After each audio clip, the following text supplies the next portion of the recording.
Good afternoon to everyone and welcome back to my channel, and it's me again, ang inyong chismosong ka-Alda Vlogger.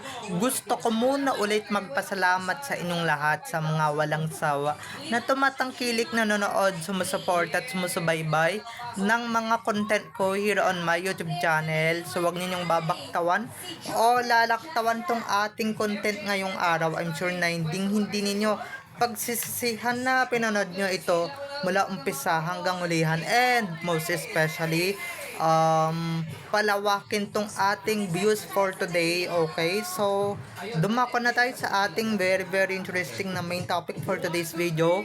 Eto na nga mga ka-ADN, wag nyo nang balakin pa, wag nyo nang balakin talaga na ipare-semen sa iba, dahil never niyang pinangarap na makatrabaho ang mga dating katunggali ng Aldab na si James Reid at Daniel Padilla. So, eto na guys, watch this.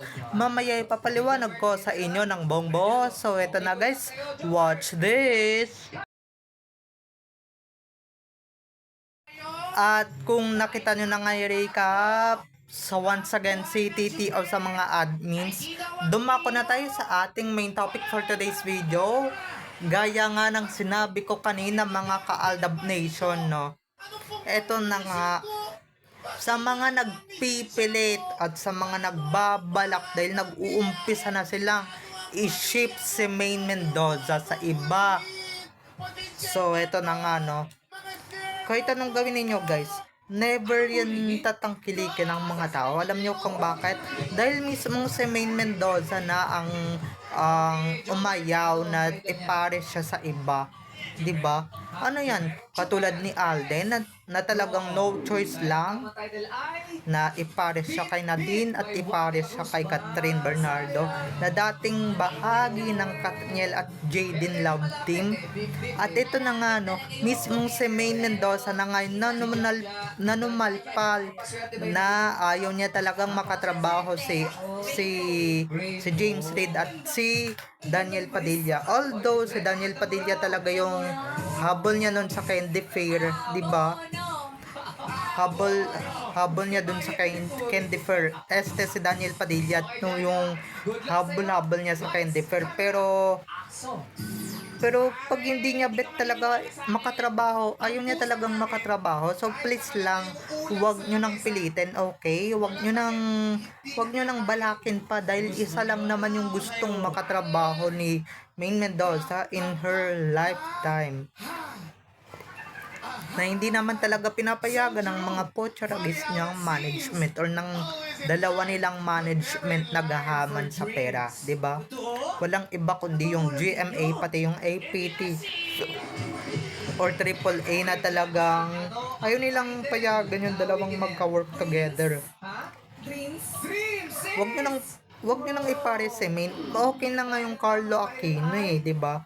Yung Carlo Aquino talaga is talagang sila talaga yung both choice nila yan na talagang, di ba, wala lang talagang magawa si Maine Mendoza that time. Pero ngayon na she's on 30s now, siya na talaga yung magde-decide kung sino ba talaga yung gusto niyang makatambal at makapares, di ba? At kung sino talaga yung gusto niyang maging leading man.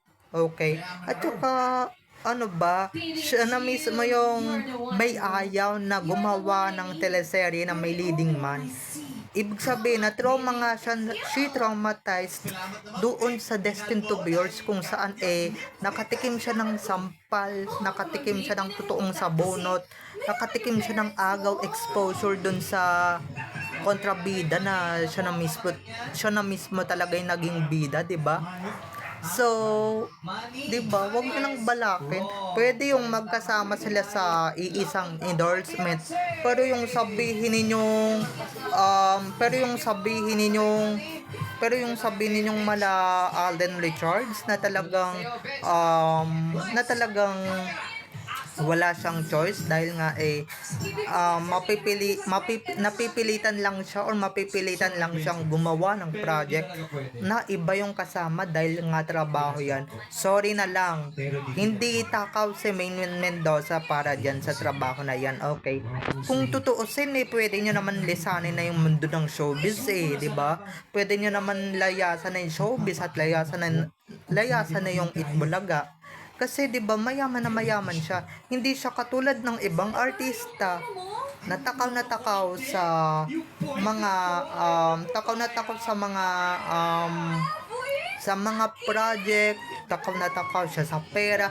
Kasi kung tutuusin, si Maine Mendoza is nasa may golden spoon sa bunganga si Maine or sa bibig si Maine na never siyang na gusto niyang magtrabaho, ayaw niyang magpuyat ng 3 buwan or 6 na buwan kung kailan tatagal yung teleserye, 'di ba? Kung tatagal yung palabas, yun talaga yung ayaw niya, 'di ba?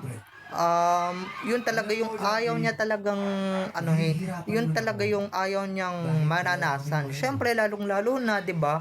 Mahirap din 'yan kasi she's a mom of 4. She's a mom of 3 talaga, 'di ba? Sila talaga yung never ever nilang magiging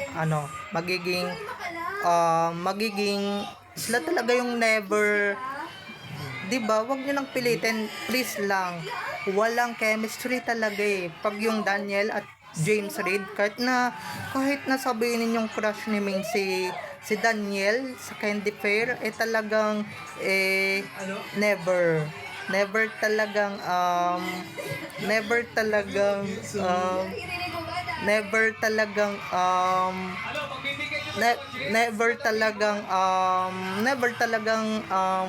magiging never talaga magiging sensational yan, okay? Kahit na leading man lang yan, never 'di ba? Wala talaga chemistry. Okay, wala talaga 'di ba? Kaya wag nyo nang pilitin pa, okay? Matutulad lang yan kay Catherine at Nadine Lustre. Ako na mismo yung nagsasabi sa inyo, 'di ba? Ako na mismo yung ako na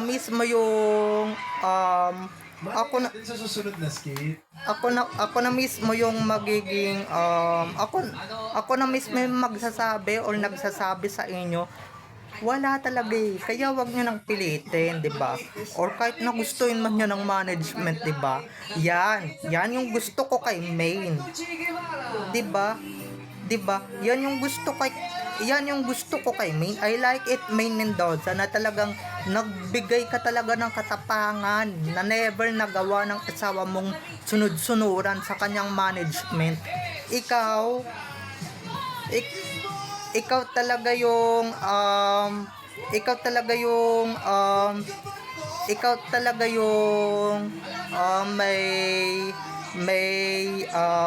may gusto, ikaw talaga yung masusunod, 'di ba? Hindi gaya nung iba diyan na talagang hindi kagaya nung isa. Ba't ako nagbabakel today? hindi gaya tong di ba? Hindi gaya nung isa. Sorry kung nagbabakel ako. Hindi gaya nung isa. Diyos ko, hindi kagaya ni Aldi na talagang pag sinabi ng management na gumawa ka ng ganito with other girl, gagawa siya kasi she needs some money, okay? He needs money. Sorry guys, ginawa ko pagbabay si Aldi.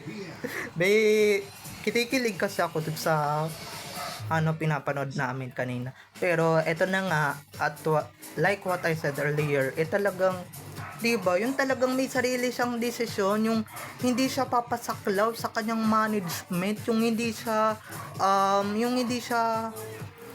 Yung hindi siya papasakop sa kanyang bida-bidang management na talagang pag sinabi ng management niyang gawin niya yan, hindi talaga siya or tatanggi talaga siya.